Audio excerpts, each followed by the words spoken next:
नमस्कार मित्रांनो, मी उमेश बोरसे. खूप मोठ्या विश्रांतीनंतर आज पुन्हा एकदा मी माझ्या चॅनलवर एक नवीन व्हिडिओ आपल्यासमोर घेऊन आलो आहे.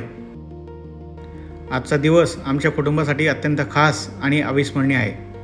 आज आम्ही दुबईहून अबुधाबीच्या भव्य BAPS हिंदू मंदिराच्या दर्शनासाठी निघालो आहोत. पण या प्रवासाची सुरुवात झाली एका खूप गोड भेटीने. अबुधाबीतच काम करणाऱ्या माझ्या धाकट्या भावाची आम्ही भेट घेतली. खरं तर माझ्या मुलांसाठी हा क्षण खूपच सुखद धक्का देणारा होता. भारताबाहेर थेट अबुधाबीमध्ये आपल्या काकांना समोर पाहून माझी मुलं अक्षरशः थक्क झाली आहेत. भावासोबत आम्ही काही वेळ घालवला, गप्पा मारल्या आणि मग आम्ही गेलो शॉपिंगला. खूप दिवसानंतर एकत्र वेळ घालवण्याची मज्जाच काही वेगळी असते आणि त्यातही परदेशातली ही अनपेक्षित भेट आमच्या या सहलीचा एक अविभाज्य भाग बनली आहे.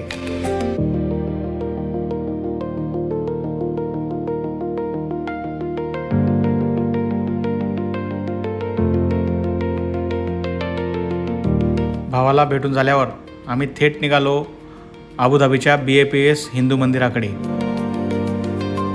माझ्या कुटुंबाची अबुधाबी मंदिराला भेट देण्याची ही पहिलीच वेळ, त्यामुळे त्यांचा चेहऱ्यावरचा आनंद हा वेगळाच राहणार आहे. मित्रांनो, दुबई ते अबुधाबीचं मंदिर हे अंतर साधारण 1 ते 1.5 तासाचं आहे. मित्रांनो,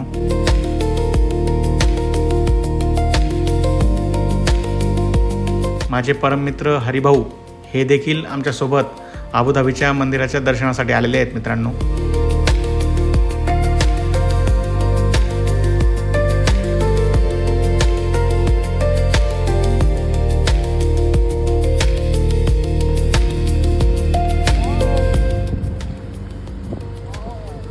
हरिभाऊ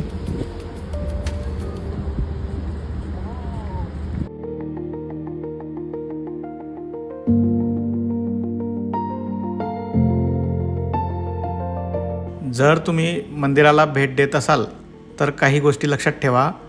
मंदिर हे फक्त मंगळवार ते रविवार सकाळी 9 ते रात्री 8 खुलं असते. सोमवारी मंदिर हे दर्शनासाठी बंद असतं.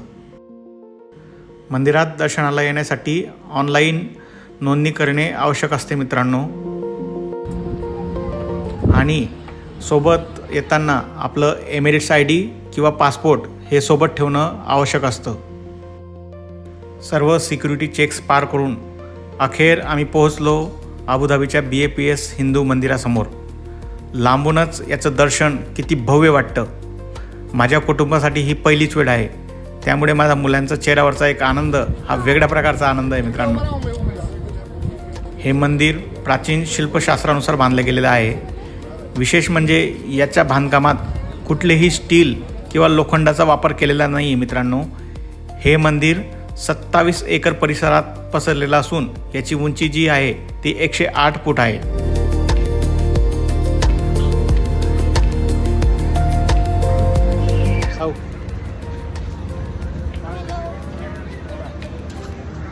हाय का हाय का हाय करना हाय गाइस, ती पण दिली.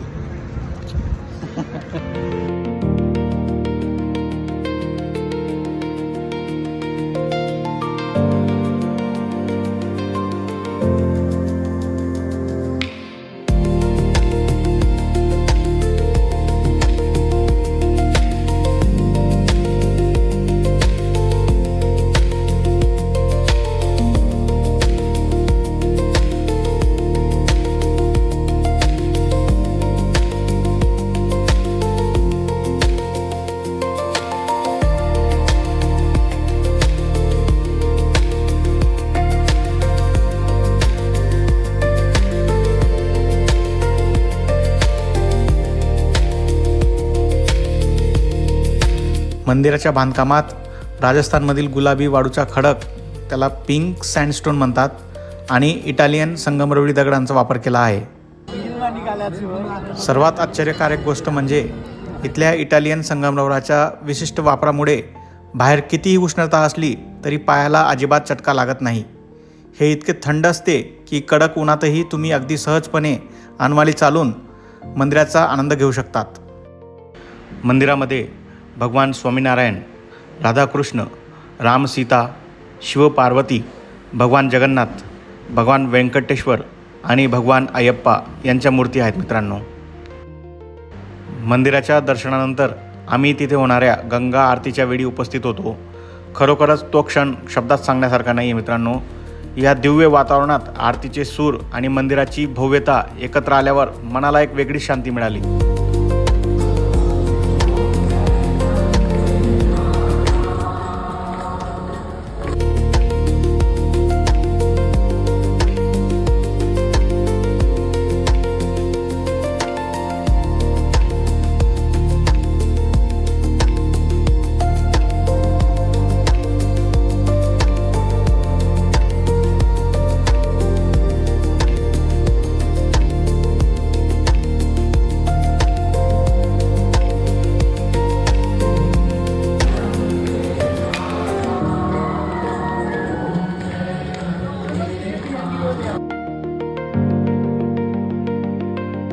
मंदिराच्या खांबांवर रामायण, महाभारत आणि इतर पौराणिक कथांचे बारकाईने कोरीवकाम केले आहे.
चल ग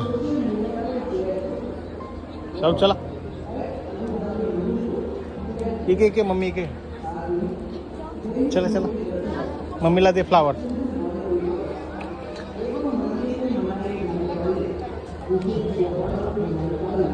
चल.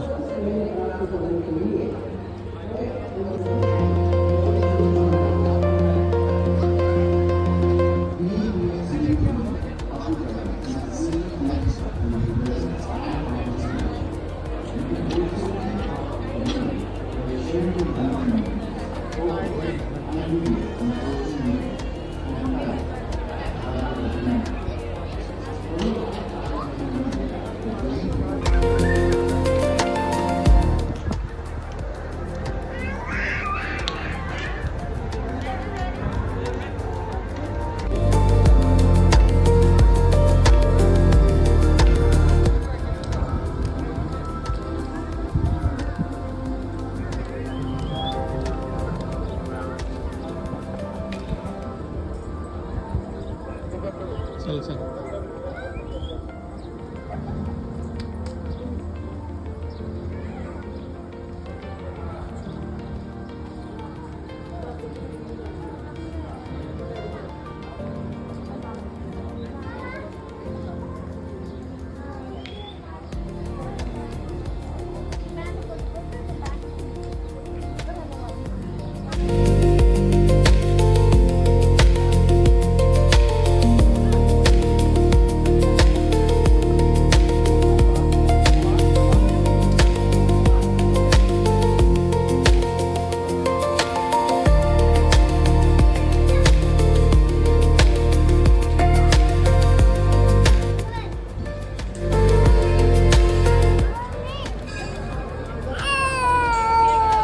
मित्रांनो, आजचा हा दिवस आमच्या कुटुंबासाठी खूप खास राहिला.